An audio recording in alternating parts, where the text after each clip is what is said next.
Buletin Didik 21 April bersama saya Fazlani Harun. Assalamualaikum dan salam sejahtera. Kementerian Kesihatan Malaysia KKM akan sentiasa bekerjasama dengan semua pihak dalam sektor pendidikan termasuk Pejabat Kesihatan Daerah PKD dalam pencegahan dan kawalan bagi menangani penularan jangkitan. Menteri Kesihatan Datuk Seri Dr. Adam Baba berkata, sebarang keperluan dan arahan penutupan sementara kelas atau premis akan dipertimbangkan selepas penilaian risiko oleh PKD. Menurut Datuk Seri Dr. Adam, langkah ini bagi memastikan langkah pencegahan dan kawalan dapat dijalankan segera bagi mengelakkan penularan jangkitan COVID-19 dalam kalangan warga sektor pendidikan termasuk pelajar, guru, pekerja yang bertugas seterusnya kepada komuniti. Dalam satu kenyataan, beliau berkata 83 kluster jangkitan COVID-19 dalam sektor pendidikan telah dikesan sejak 1 Januari lalu hingga semalam. Kesemua kluster itu membabitkan 4,868 kes seperti dilaporkan kepada Pusat Kesiapsiagaan dan Tindakan Cepat Krisis Kebangsaan CPRC Kebangsaan. Daripada jumlah itu, 49 kluster masih aktif dengan 2,617 kes, manakala 34 kluster lagi dengan 2,251 kes telah diisytiharkan tamat. Jelasnya kluster terlibat antaranya subkategori sekolah atau institusi Kementerian Pendidikan Malaysia KPM dan subkategori pendidikan tinggi. 3 lagi daerah di Kelantan akan dikenakan Perintah Kawalan Pergerakan PKP bermula esok sehingga 29 April ini. Menteri Kanan Keselamatan Datuk Seri Ismail Sabri Yaakob berkata, daerah terbabit ialah Jeli, Kuala Krai dan Gua Musang. Datuk Seri Ismail Sabri dalam kenyataan hari ini berkata, Kementerian Kesihatan KKM memaklumkan terdapat peningkatan kes aktif sebanyak 83.9% dalam tempoh 14 hari iaitu daripada 18 kepada 112 kes. Ketiga-tiga jajahan ini juga telah bertukar kepada zon merah. Setelah membuat penilaian risiko bersama pelbagai agensi dalam jawatankuasa teknikal PKP dan atas nasihat KKM, kerajaan bersetuju untuk melaksanakan PKP bermula esok. Ia bagi memastikan pergerakan penduduk di lokaliti berkenaan dapat dikawal bagi mengelak penularan jangkitan COVID-19 ke kawasan lain. Jumaat lepas, PKP turut dilaksanakan di 7 daerah di negeri itu selama 2 minggu iaitu Kota Baru, Pasir Mas, Pasir Putih, Pacok, Macang, Tumpat dan Tanah Merah. Susulan peningkatan mendadak kes di Kelantan juga, solat Jumaat, fardu dan solat sunat tarawih hanya dibenarkan di 17 masjid bandar dan jajahan di negeri itu berkuat kuasa hari ini. Yang di-Pertua Majlis Agama Islam dan Adat Istiadat Melayu Kelantan MAIK, Tengku Tan Sri Muhammad Rizam Tengku Abdul Aziz berkata, semua masjid, mukim, surau dan musola di seluruh negeri itu juga ditutup sehingga suatu tarikh yang akan dimaklumkan kelak. Antara masjid yang dibenarkan ialah Masjid Muhammadi Kota Baru, Masjid Al-Sultan Ismail Petra, Masjid Diraja Long Yunus Langgar dan Masjid Bandar As-Salam Pengkalan Cepa. Turut dibenarkan dibuka Masjid Ismaili Tumpat, Masjid Sultan Yahya Petra, Macang dan Masjid Ismail Petra, Tanah Merah. Pelaksanaan itu dibenarkan dengan 50% kehadiran jemaah daripada kapasiti masjid selepas penjarakan fizikal dalam saf dilakukan dengan jarak 2 meter. Aktiviti lain termasuk tazkirah, tadarus Al-Quran dan iktikaf juga tidak dibenarkan.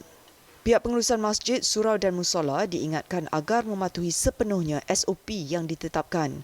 Tindakan sewajarnya akan diambil terhadap pihak yang gagal mematuhi SOP.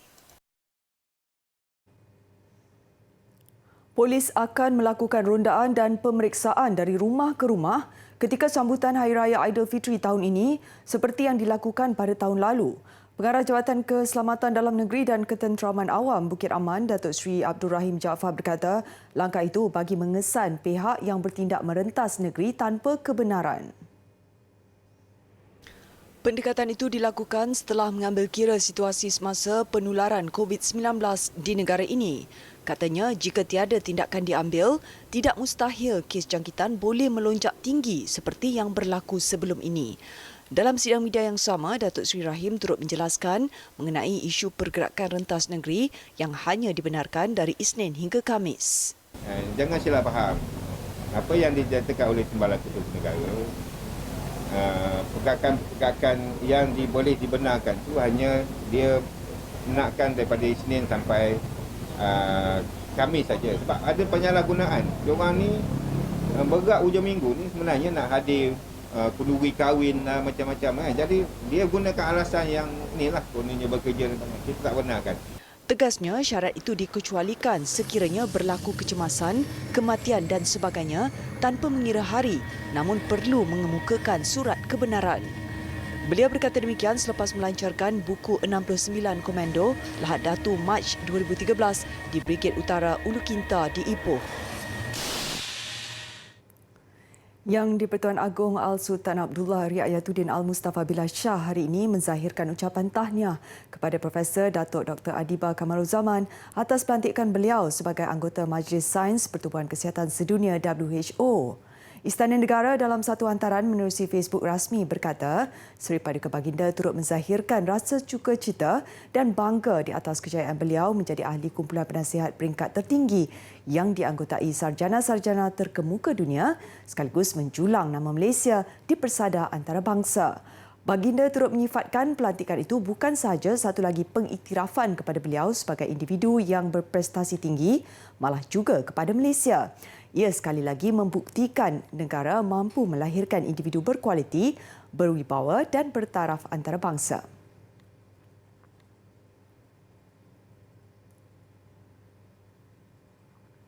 Program Jom Baca Bersama 10 Minit kembali lagi tahun ini secara norma baru bersempena dengan sambutan Hari Buku dan Hak Cipta Sedunia yang disambut pada 23 April setiap tahun.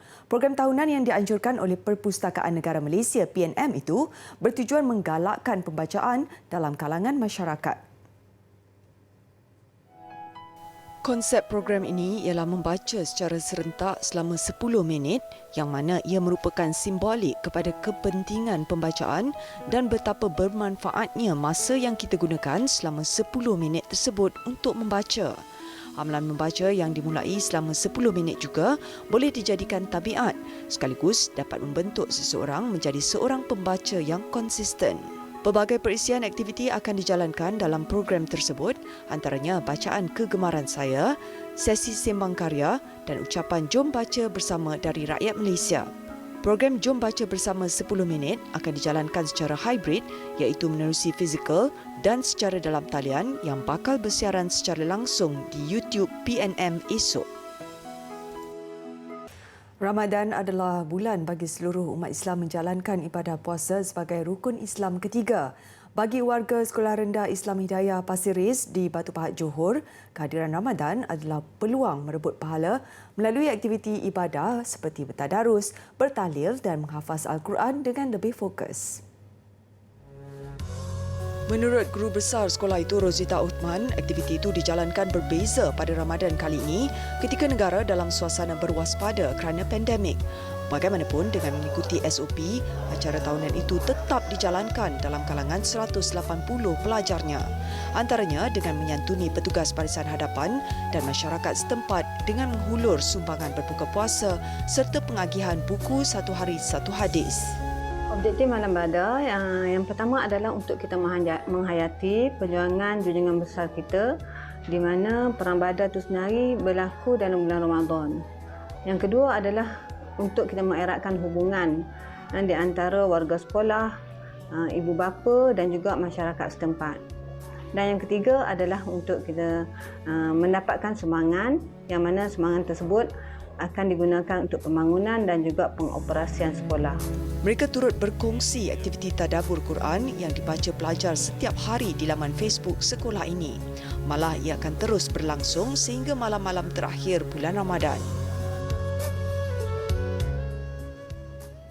Aktiviti memasak dan mengedar bubur lambuk yang menjadi tradisi pada bulan Ramadan tetap diteruskan dalam norma baru. Kira-kira 200 bungkusan bubur lambuk diagih kepada penduduk di sekitar kawasan perumahan dan flat di Taman Suria Pendamar, Pelabuhan Kelang, Selangor semalam. Tradisi itu tetap diteruskan di Surau Al-Syuhada, Taman Suria dengan sokongan pelbagai pihak. Namun berbeza pada tahun ini apabila pihak surau tidak membenarkan pengagihan bubur lambuk di surau untuk mengelak orang ramai berkumpul. Agihan sebaliknya dilakukan secara terus dari rumah ke rumah. Kita pun buat program ni, kita tak bagi orang datang ambil, kita hantar ke rumah untuk menjaga SOP kan. Jadi alhamdulillah semua bekerjasama nampaknya. Dan cuma kita ada kaki tangan kita je lah yang ejeka surau yang menjaga SOP dengan ketat. Bubur lambuk turut dihantar ke Balai Polis Pandamaran dan Balai Polis Trafik Klang Selatan. Ia sebagai tanda penghargaan kepada petugas di barisan hadapan di daerah Klang. Finas merangka kaedah memantapkan pasaran tenaga kerja melalui kerjasama dengan institusi pengajian tinggi IPT. Ia bagi mengatasi kekurangan tenaga kerja dalam industri perfilman dan isu graduan seni kreatif menganggur.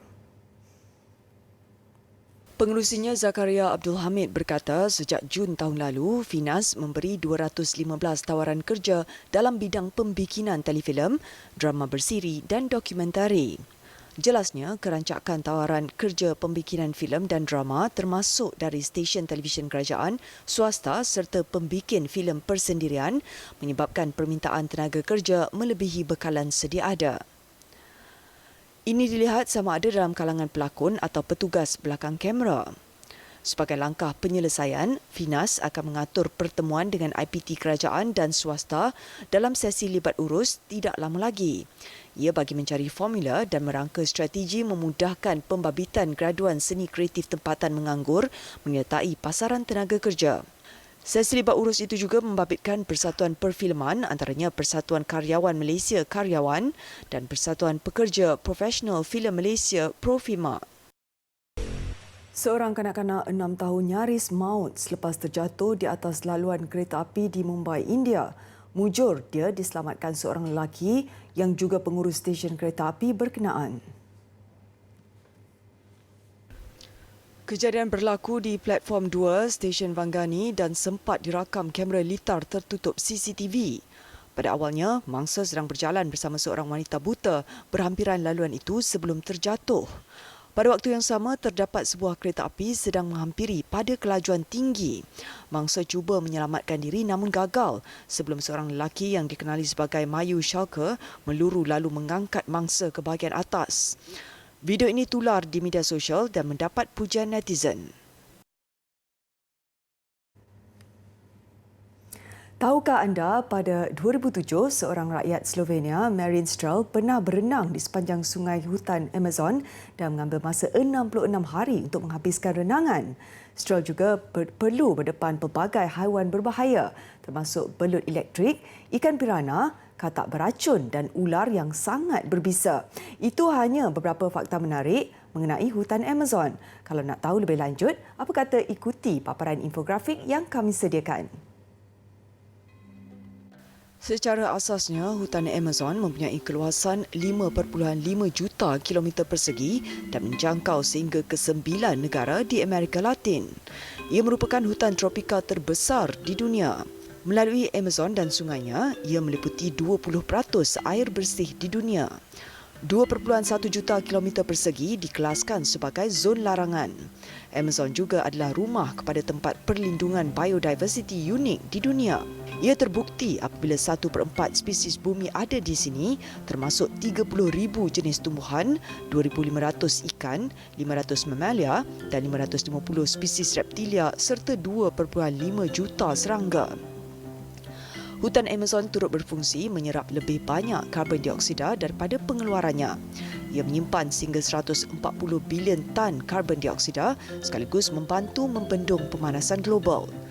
Kawasan ini menjadi habitat sejak 11,000 tahun lalu dan hari ini ia didiami oleh 34 juta penduduk. Malangnya, hampir 20% daripada hutan ini lenyap dalam tempoh 50 tahun. Puncanya ialah aktiviti penebangan hutan untuk penternakan, kerja pembinaan untuk membuat jalan dan empangan, selain industri perlombongan dan kebakaran.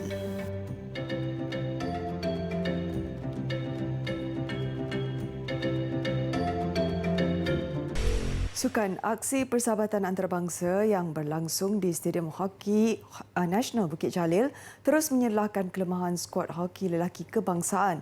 Semalam Malaysia tewas buat kali ketiga berturut-turut selepas sekali lagi tumpas kepada Jepun. Hasrat peminat untuk menyaksikan kebangkitan skuad bimbingan Arul Selvaraj selepas tewas 3-0 pada perlawanan pertama menentang Jepun Sabtu lalu nyata tidak kesampaian. Meskipun cuba menampilkan aksi bertenaga, ketumpulan penyudah sekali lagi membelenggu skuad negara, antaranya mempersia-siakan 5 pukulan sudut penalti yang diperolehi sepanjang perlawanan. Gol kemenangan Jepun menerusi jaringan padang Kazuma Murata pada minit ke-29. Esok, Malaysia sekali lagi berdepan Great Britain yang juga peluang untuk menebus kekalahan 1-3 pada pertemuan pertama. Ini pula perkembangan 6 pemain badminton negara yang disahkan positif COVID-19 4 hari lalu. Mereka kini dilaporkan berada dalam keadaan baik di Pusat Kuarantin dan Rawatan COVID-19 berisiko rendah Taman Expo Pertanian Malaysia Sedang MIPS. Perkembangan itu dikongsikan Pengarah Kejurulatihan Persatuan Badminton Malaysia BAM Wong Chun Han. Berdasarkan perbualannya bersama 6 pemain berkenaan, Chung Han optimis kesemua mereka berada dalam keadaan sihat dan akan kembali ke Pusat Latihan Akademi Badminton Malaysia Bukit Kiara dalam masa terdekat. BAM setakat ini tidak mendedahkan identiti ke-6 pemain terbabit. Dalam perkembangan lain, pihaknya memutuskan untuk menangguhkan sesi latihan skuad senior kebangsaan sehingga Jumaat ini. Keputusan itu dibuat berdasarkan penilaian dan perbincangan terperinci yang dilakukan bersama Kementerian Kesihatan KKM, Majlis Sukan Negara MSN dan Institut Sukan Negara ISN. Begitupun ia tidak mengganggu perancangan dan persiapan skuad negara ke kejohanan terdekat selepas penundaan saingan terbuka India dari 11 hingga 16 Mei ini. Fokus pemain kini sudah pasti terarah kepada 2 kejohanan yang menawarkan mata bagi kelayakan kesukan Olimpik Tokyo, iaitu terbuka Malaysia dari 25 hingga 30 Mei dan terbuka Singapura 1 hingga 6 Jun depan.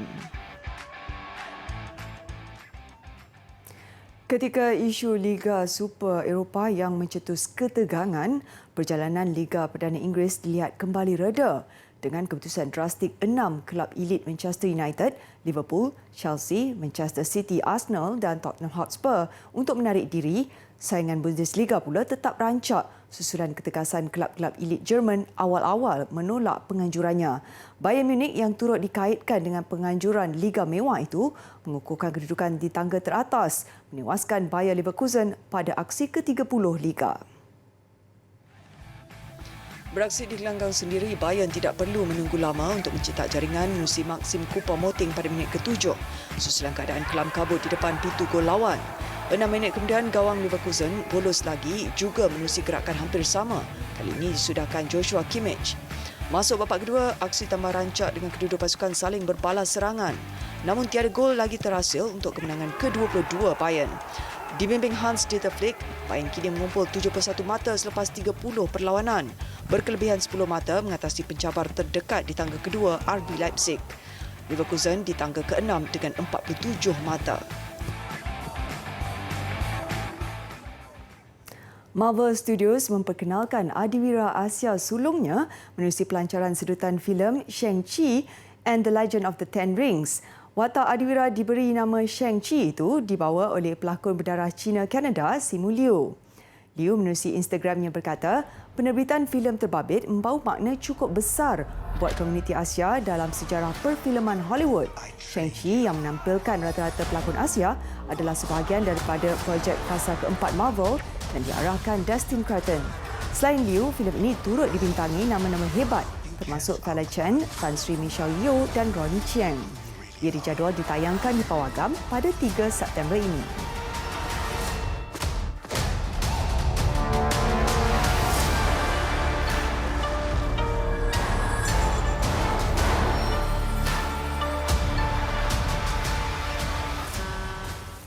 Ketika segatan pergerakan separa dilaksanakan, penduduk di utara Itali teruja dapat memetik bunga tulip di ladang pada musim bunga.